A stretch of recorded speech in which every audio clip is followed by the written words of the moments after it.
In the North Atlantic, where the restless ocean meets the edge of the world, lies a rugged realm shaped by fire and ice, forged by the wind and water. This is a land where nature commands and history whispers through the mountains and valleys. Here, ancient legends merge with stark realities, and every stone, waterfall, and cliff tells a story of endurance and exploration. Our journey begins in Copenhagen, Denmark, a city steeped in history and culture, a gateway to the Nordic world. From there, we venture into the Faroe Islands, an isolated archipelago where towering cliffs meet the endless sea, and history is etched into every rock and every village. Finally, we reach Iceland, a land of extremes, where nature's raw power shapes both landscape and life. Join us as we traverse these lands and uncover untold stories from the edge of the world.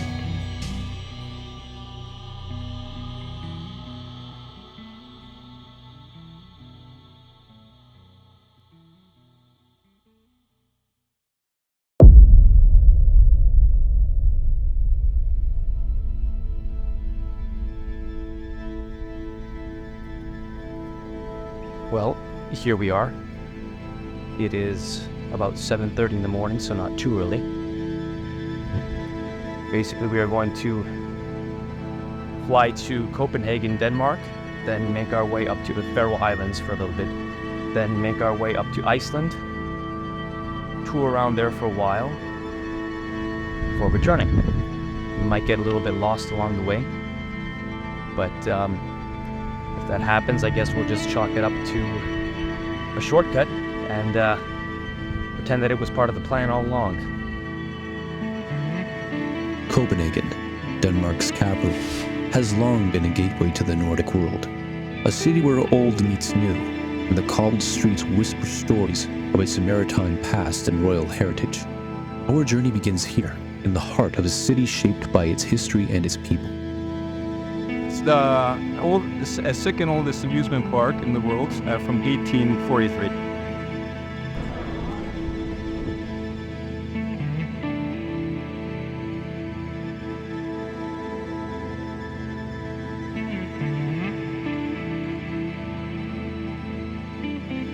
The town hall is from 1905, and it depicts there Bishop Absalon, who is considered the founder of Copenhagen, who is believed to have founded the city in 1167.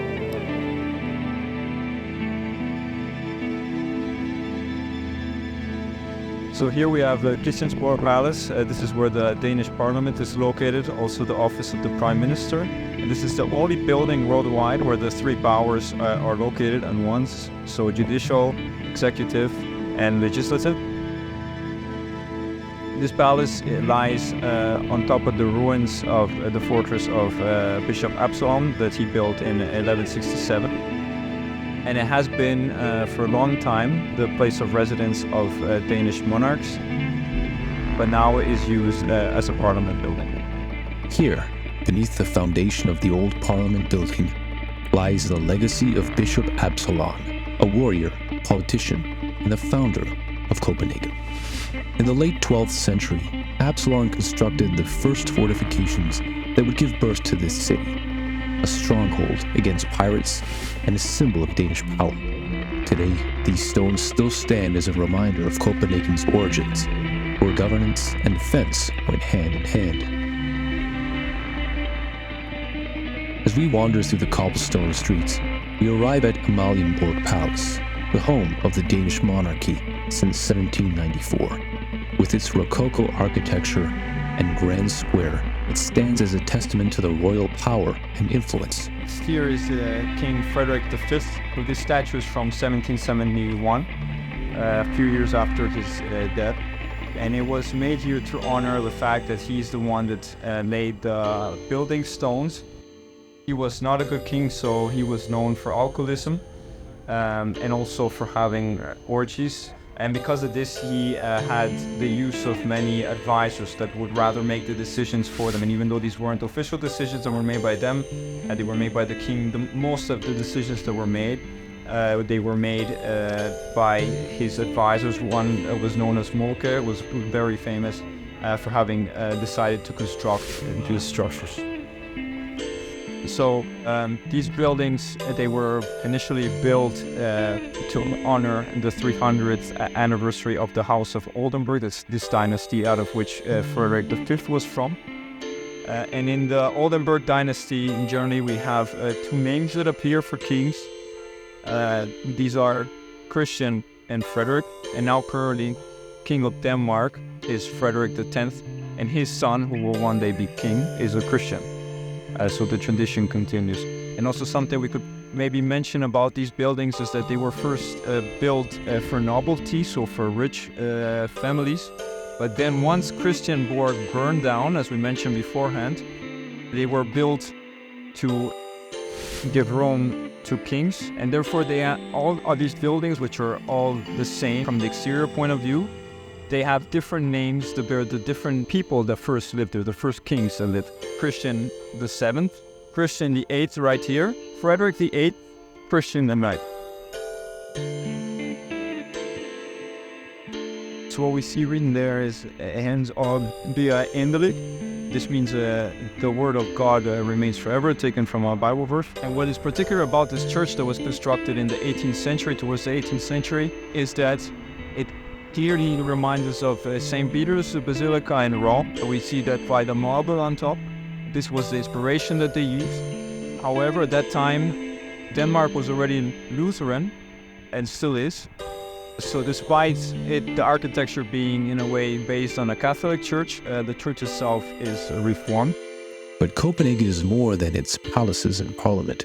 The city's network of canals, originally designed for commerce and defense, now serves as a tranquil escape from the urban bustle, a testament to the city's evolution from a medieval fortress to a modern metropolis. This is a Christian town, and this was an area of a town that was developed by King Christian V. Was one of the most prominent kings. In fact, during his 50-year kingship, the population of Copenhagen doubled. And to do this, he inspired himself on Dutch architecture, mostly Amsterdam, so with canals that divide cities, so that you managed to bring in goods with the boats. And this also goes to show a bit of the relation that Danes have with Dutch, because Danes, they also relied a lot on Dutch ships to transport goods in the medieval times.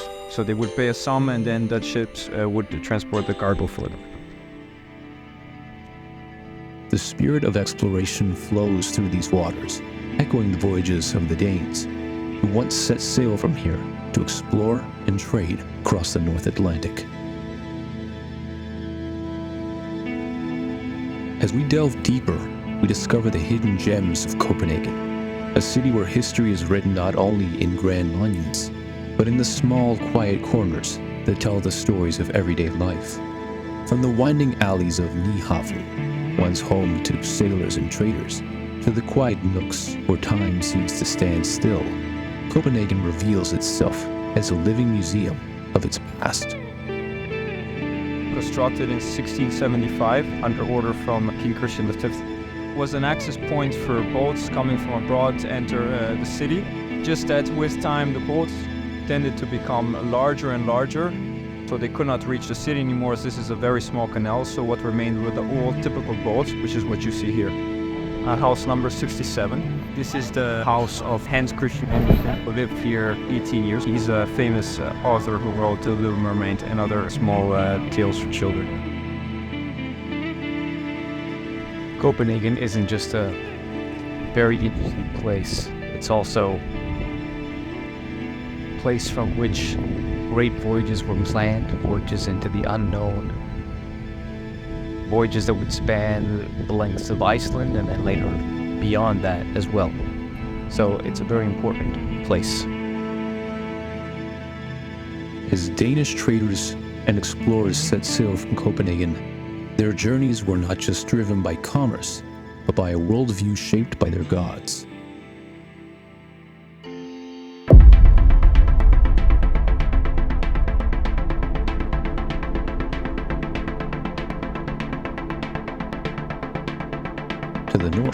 The sea was a vast, uncharted realm connected to the world tree, Idursit, whose branches stretched across all the world. Their god Odin, the Wanderer, who sacrificed an eye for wisdom, inspired them to seek out knowledge and new lands. Every voyage was seen as a quest, a journey into the unknown, guided by the gods and destined to expand the reach of their people. The Faroe Islands, an archipelago set adrift in the North Atlantic, where towering cliffs meet the relentless sea. Here, nature is raw and unyielding, and yet life persists. These islands, often overlooked, have played a vital role in the tapestry of Nordic exploration and settlement. They stand as a testament to human resilience in one of the most remote corners of the world. Among the most striking features of Faroe Islands is Sørvágsvatn, a lake perched high above the ocean, creating a breathtaking illusion of water suspended in the sky. So what do you think about this trip? This trail, Yes. well, we're about to go see a lake above the ocean. So yes, this is a very beautiful countryside here on the Faroe Islands. You can see it would have been nicer if there was a bit more sun.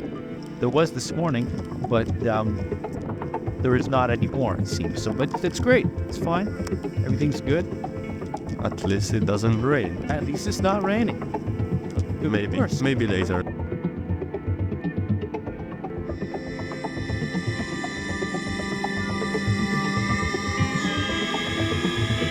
This phenomenon is not just a spectacle of nature, but a reminder of the dramatic forces that shape these islands, sculpting cliffs and valleys over millennia.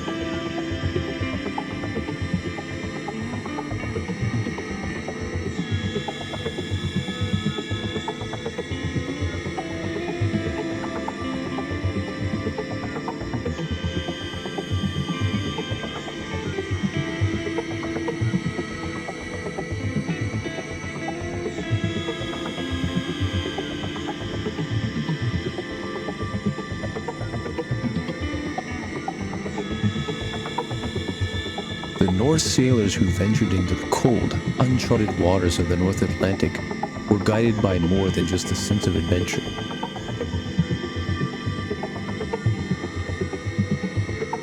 They looked to the skies and the sea, interpreting the movements of birds as divine signs.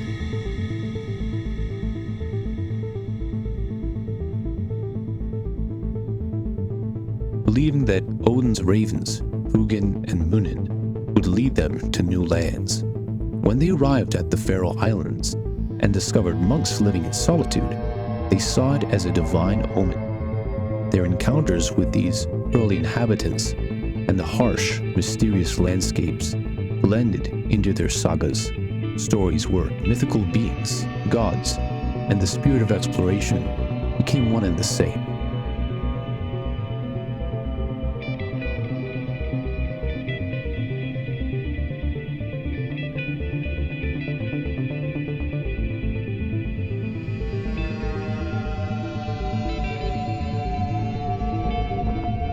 You want to say something? Yes, very nice. Yep. You like this? You see this lake?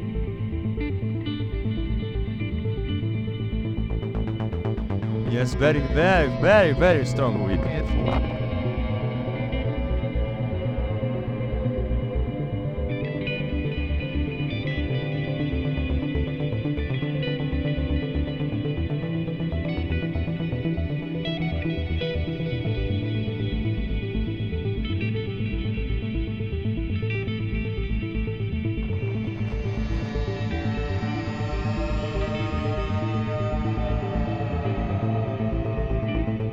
The Vikings came here around the year 825 CE. And actually, they scared off a few hermit monks that were already amazingly living here.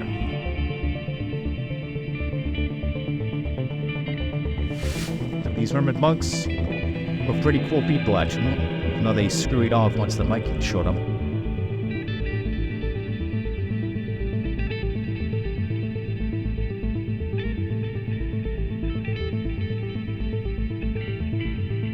In the heart of the archipelago lies Tórshavn, one of the smallest and oldest capitals in the world.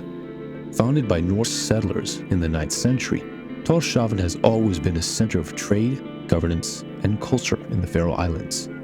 Here, amidst its historical buildings and winding alleys, we find a community deeply connected to both its Viking roots and the relentless environment that surrounds it. Tinganes, the ancient seat of the Faroese parliament, stands on a small peninsula in Tórshavn. For over 1,000 years, this rocky outcrop has been the center of Faroese governance, where chieftains and traders met to resolve disputes, draft laws, and maintain order in these remote islands. So we find ourselves in the city of Tórshavn, and on the Faroe Islands, of course. This is actually one of the oldest parliamentary locations in the world. Supposedly, shortly after it was settled, this is where people met to discuss various matters. And even today, this is the parliamentary location. All the government stuff happens in this area. These buildings are, in fact, very old, and some people actually live in these houses. We won't show them up close for privacy, but you can see where I was from further away. People actually live in these places. So it's very interesting. It's like being transported back in time to a certain extent. I think some of these houses are from the 1700s, perhaps parts of them even older. So this is very, very interesting. The wooden houses, darkened by centuries of wind and rain, whisper stories of a time when Viking ships sailed these waters and brought both war and trade to the North Atlantic.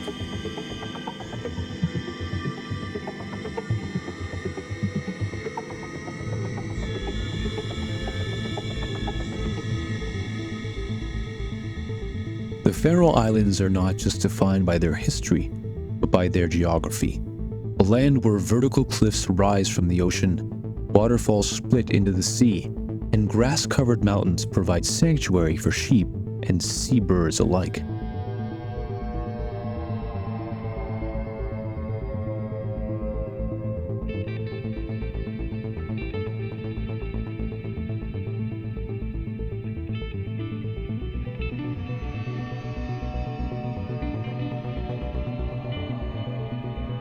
This is one of the many waterfalls that we've seen so far. The weather is what it is, but it's part of the charm of the Faroe Islands. It has this charm.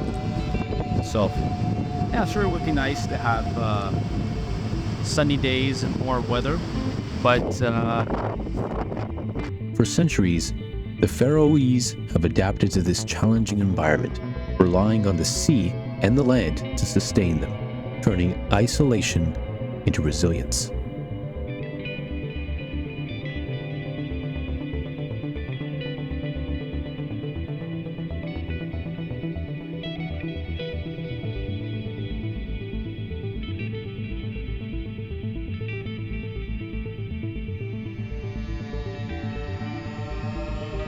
Fishing has always been the lifeblood of the Faroe Islands.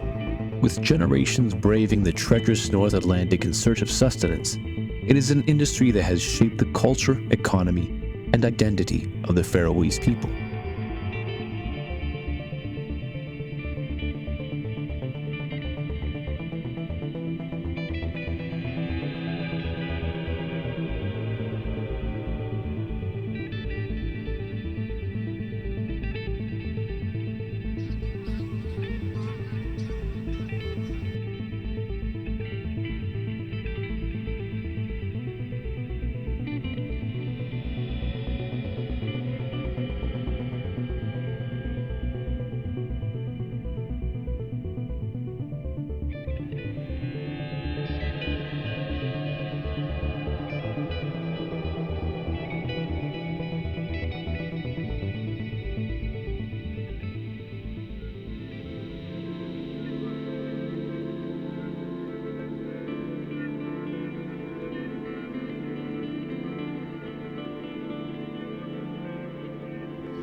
the spirit of these early settlers of endurance, self-reliance, and deep connection to the sea remains strong.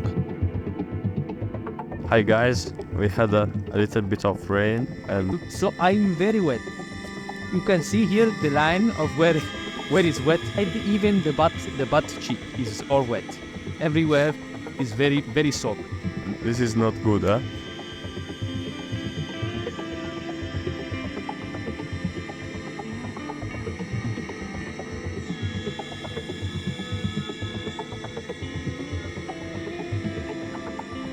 The Vikings first came to the Faroe Islands. They then noticed that there were birds that kept on going up north, which is what ended up giving them the courage to venture on further until they eventually found Iceland.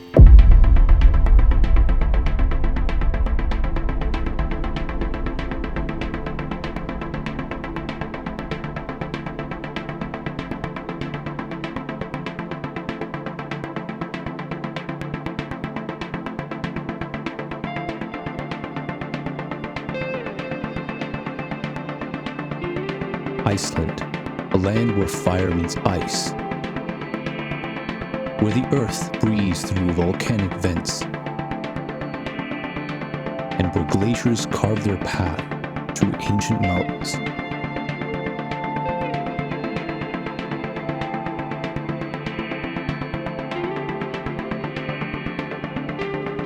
This is a land forged by the primal forces of nature, a place of stark contrasts and untamed beauty. Here, human endurance and exploration are not just historical themes, but a way of life.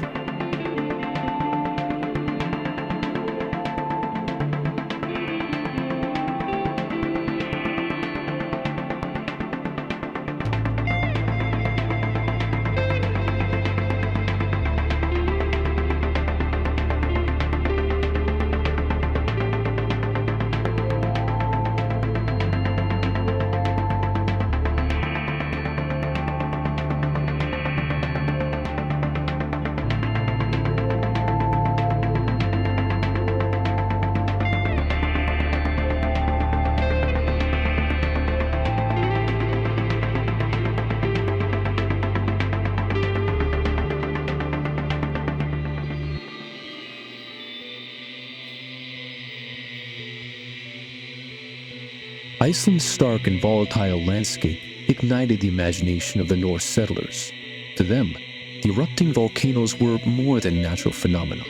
They were portals to Muspelheim, the realm of fire, where fire giants roamed, and Ragnarok, the end of the world, would one day begin. The glaciers, on the other hand, were seen as gateways to Niflheim, the world of ice and mist. Here, on the edge of the known world, they believed they were closer to the realms of gods and giants than anywhere else, and it was in this crucible of fire and ice that their sagas were born.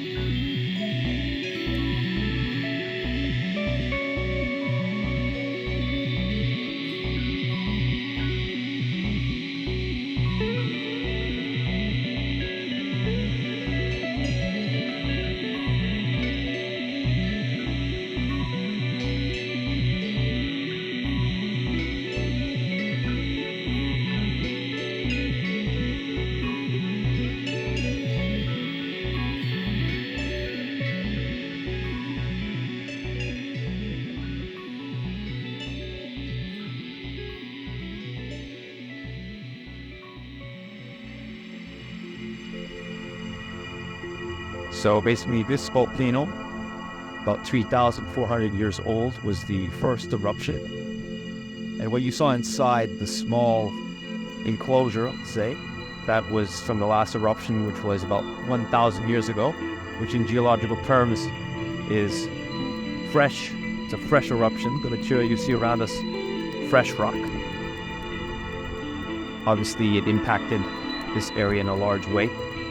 What you see here in front of us, that direction, there was a river that passed through here, and the eruption caused the river to divert. So our Earth is very malleable, changes easily. We are but specks of dust in this ever-changing crust. And another interesting detail that was brought up is that right now we are on the American tectonic plate. Right over there, right on that side, is the European one, and this is the American one. So technically, you can say that we are in America right now.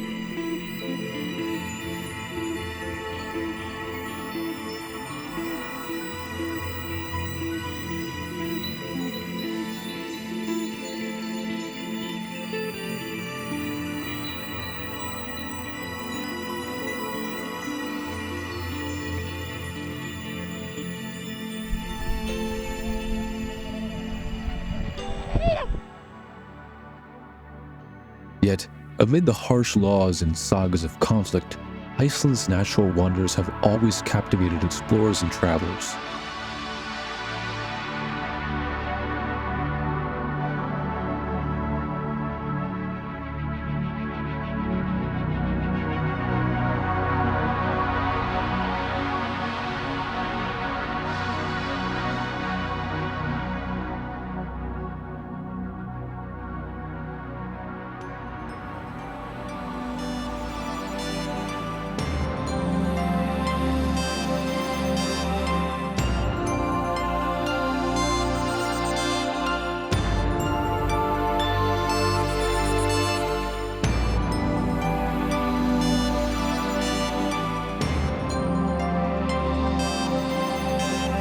From the majestic waterfalls to the black sands of Diamond Beach and the glaciers that stretch for kilometers, this land of extremes inspires awe and exploration, challenging all who venture here to test their own limits.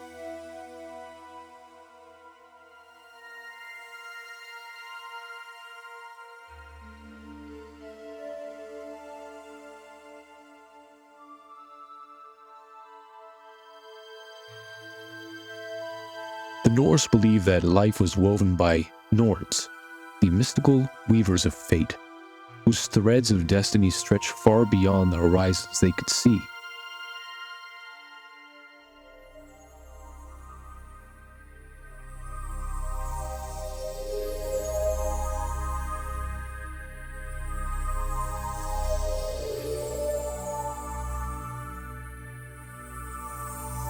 As they ventured into lands like Iceland, the Faroe Islands, and even beyond the farthest reaches of North America, they saw themselves as playing out their part in the larger cosmic saga.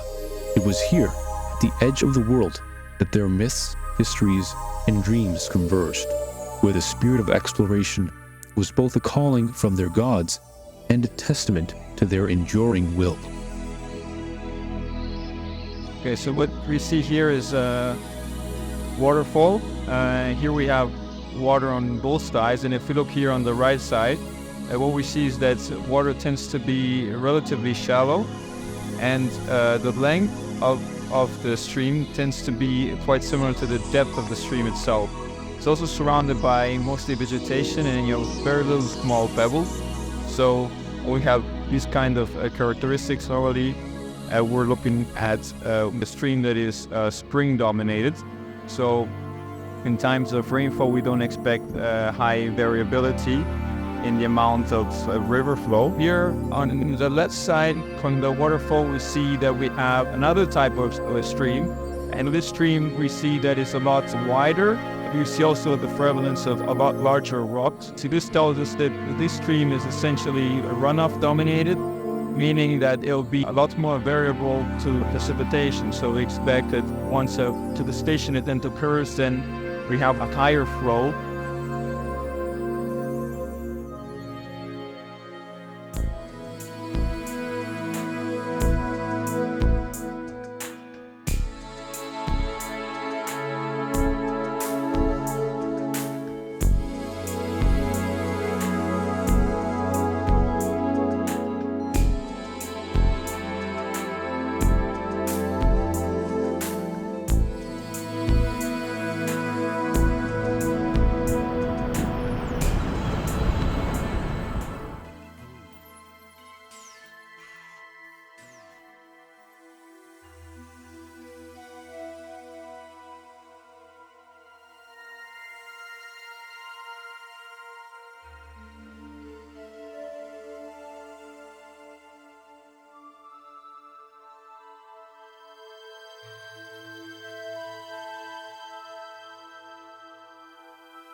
see on the slides are these vertical basalt columns.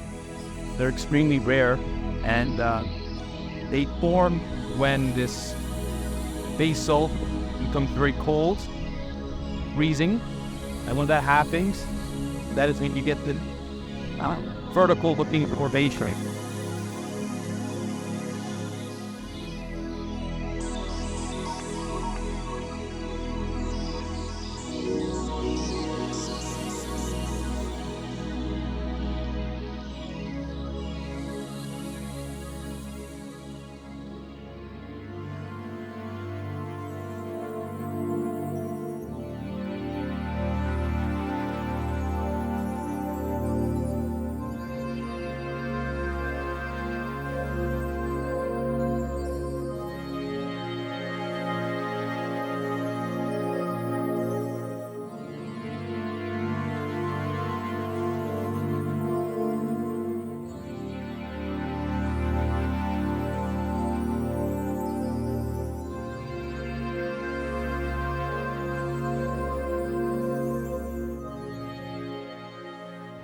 Situated on the divergent boundary between the North American and Eurasian tectonic plates, Iceland is a geological marvel. Here, the Earth is alive, constantly shifting, shaking, and reshaping itself.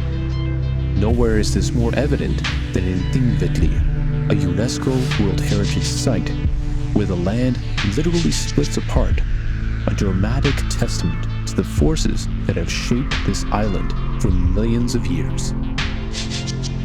Here we are in an interesting spot of Iceland, and also for all the world, for the geology, because we can see the divergence between the Eurasian tectonic plate that you have there and the North American tectonic plate. And for this reason, you can find many of these falls there also.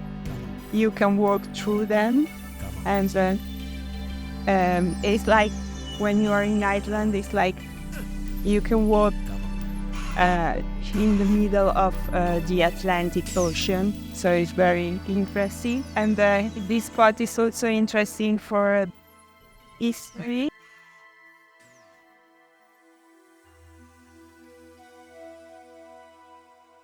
We are now basically within a cut in the Earth's crust.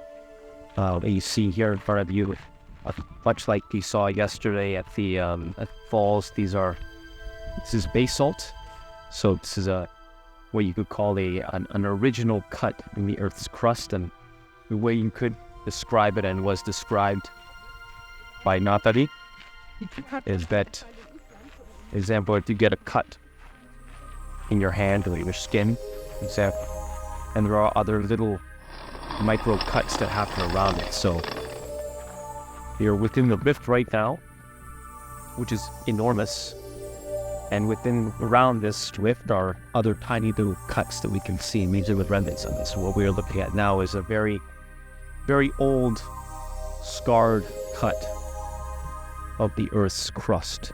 And apparently a lot of people make the mistake, if you see videos on YouTube and such, of filming this and saying that this is the rift, which is totally not true. The rift is enormous, and we showed it before. It's basically this whole area between the two mountain chains you can see over there. You can't see it right now, but we saw it before. And this is just one of the tiny cuts that is around it.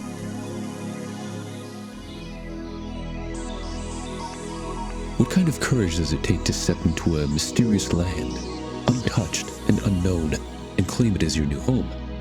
When did this alien world first make contact with human visitors who dared to face its stark beauty?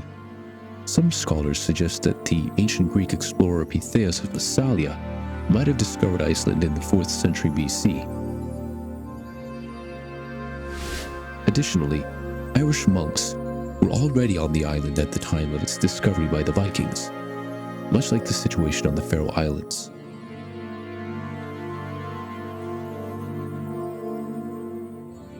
Iceland was settled around 870 AD by Norse explorers from Norway and the British Isles, bringing their culture, legal traditions, and social structures. These settlers undertook a hazardous voyage across the North Atlantic, driven by ambition and hope. The Alþingi, founded in 930 AD, marked the beginning of Iceland's unique governance. A national parliament where free men deliberated on communal matters, forging unity in a harsh environment. Chieftains, known as goðar, held regional power, though women, while able to hold chieftainship, were excluded from political influence.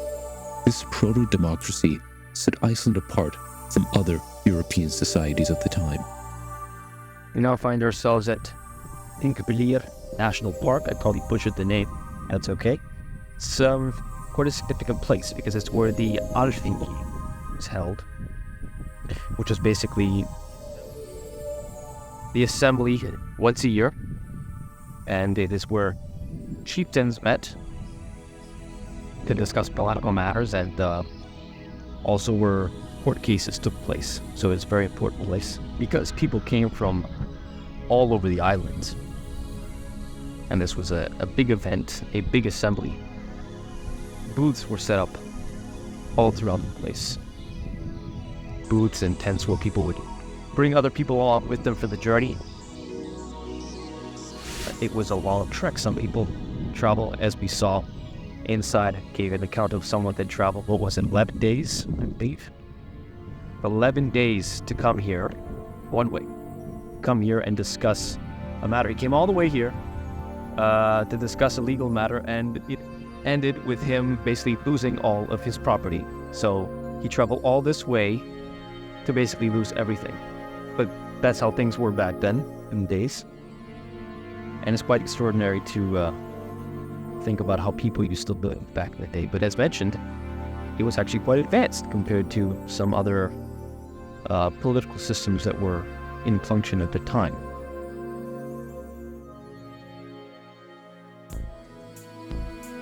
Old Norse evolved into Icelandic, which retains much of its original form. Icelandic is the closest modern language to Old Norse, so close that many people can still read and understand sagas in their original writing from 1,000 years ago. Before adopting the Latin alphabet, Icelanders used runes, introduced by Germanic peoples around the 2nd century AD, for inscriptions on stone, wood, and other materials. Language played a crucial role in preserving culture, acting as a vessel for sagas, Eddic poetry, and legal codes, which were once oral traditions that had to be memorized by the law speaker. The Alþingi gatherings necessitated a standardized language, making Icelandic a link across generations.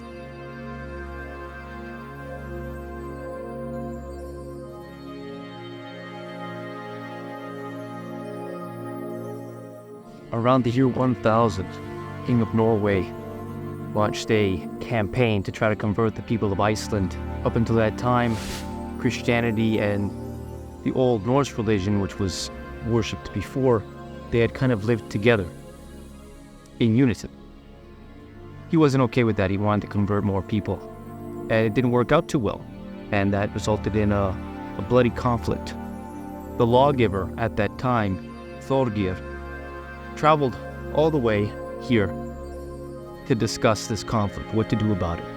Supposedly after spending all night in contemplation, he came up with the idea to officially convert the entire island to Christianity. However, it was permitted to practice heathenism or Old Norse religion in secret. The person who did not do this in secret, so pray to their gods and such, would be severely punished. And the church that you see over there behind me, that is the location where the first church was ever built here in Iceland. Obviously, that's not the original. That one's from the 1700s. But this is where it first started, where politics in Iceland first started and where religion was, they converted in Iceland. Centuries of internal power struggles led to Iceland's loss of sovereignty. The Sterling Age, marked by conflicts among chieftain families, weakened Iceland, paving the way for Norwegian and later Danish rule. The Reformation in 1550 saw Iceland's conversion to Lutheranism, expanding Danish influence. Despite these upheavals, the Icelandic people endured, adapting with resilience. June 17, 1944, Iceland declared independence from Denmark at Thingvellir, the very place where it had all began, reclaiming its identity against the tides of history. Though individual lives are fleeting, the pursuit of freedom, connection to the land, and spirit of resilience endure, timeless and unyielding.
What you see behind us, this beautiful, wonderful waterfall, it's actually flowing from the longest river that there is around here. It's about 230 kilometers, and it has a catchment area of over 7,000 square kilometers, which is quite impressive actually. The river flows along the eastern edge of a lava field, one of the biggest lava fields to flow from a single eruption since the Ice Age, which is quite remarkable, which is probably why you see the somewhat strange coloration of the water. For a long time, people have tried to harness power for this particular waterfall due to its strong water flow. Now they're back in talks to harness power, the amazing energy from this waterfall, and there's an enormous potential here for green energy, as you can see. Signing on.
Hello guys, this is the cameraman speaking. Now we are here in Skogafoss. I don't know if the name is right. This is one of the biggest one of Europe, and you can see how much water it has. And if you go there, you can really feel the power because it's so powerful, and you get really wet.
Iceland, shaped by fire and ice, reflects the planet's dynamic nature. Forged by forces predating humanity, it will continue to transform long after we are gone. Iceland feels like another world, vast, desolate, yet alive.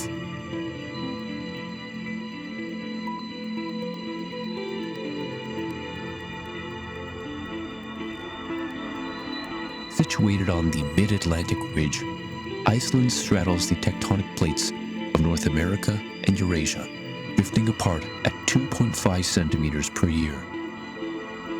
Lava fields stretch like scars. Glaciers rise as colossal monuments, and geothermal springs bubble from within.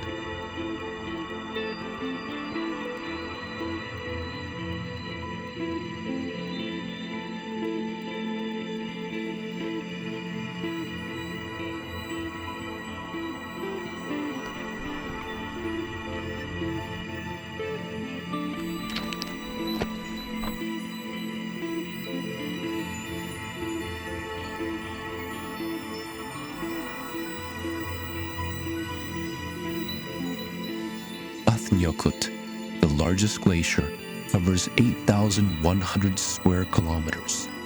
Iceland's 30 active volcanic systems have seen over 200 eruptions since the 9th century when it was first settled, revealing Earth's evolving nature.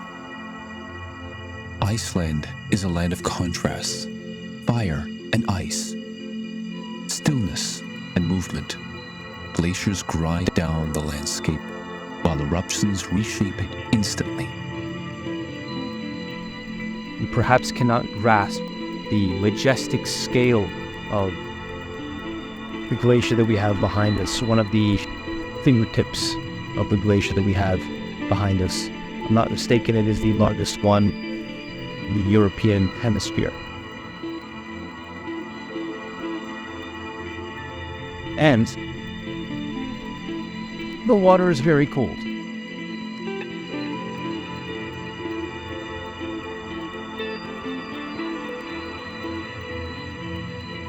The vastness of nature's highlands evokes a sense of awe. Standing by a volcano, one is reminded of the timeless beauty of a land that has witnessed ages. Amidst this grandeur lies a profound tranquility, quietly suggesting that while our lives are brief, the cycles of nature endure.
So, we're in a bit of a emergency situation right now because we miscalculated how far the places were that we were going to look at, and we ended up driving about 4 hours away. So now we're rushing to get to a town called Vik so that we can at least get to a store, because otherwise they're all closed. We need to get there before they close. To top it all off, we're almost completely out of gas. So now we're just hoping to God that we manage to get to Vik before we remain completely stranded and without food, which would not be ideal.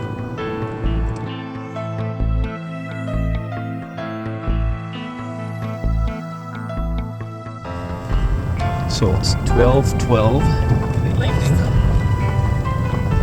and we're just getting to our lodgings as we speak. No, isn't it up there somewhere? Because there's nothing here, right? There's just high grass. So we just ran into a guy that thought we were someone else. Alberto. I thought we were Umberto, and he was going to take us to a place. I think it's that one. It is. Yes, thank you very much. Thank you so much. Thank you so much. Okay. Bye.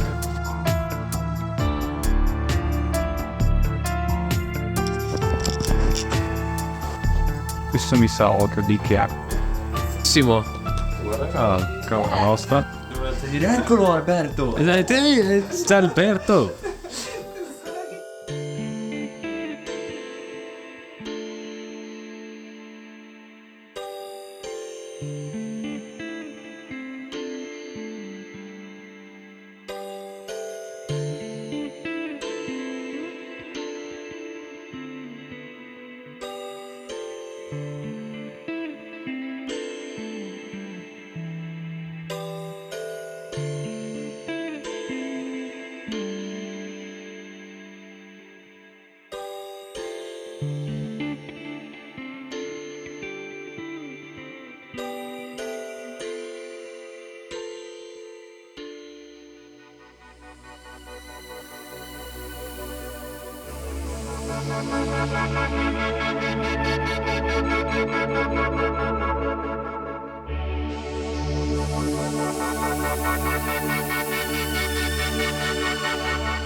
Trying to fly a drone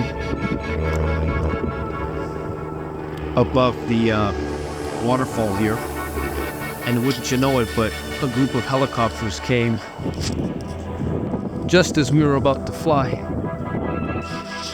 So now we're waiting for them to go. I think they've gone now.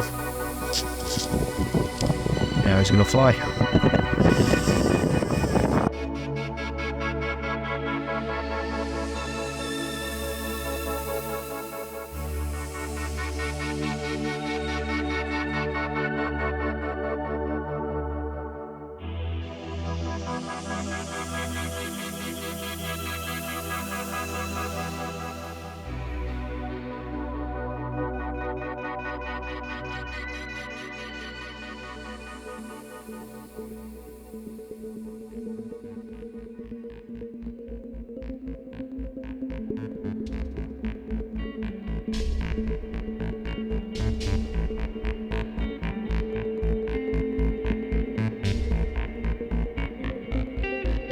So we met a local.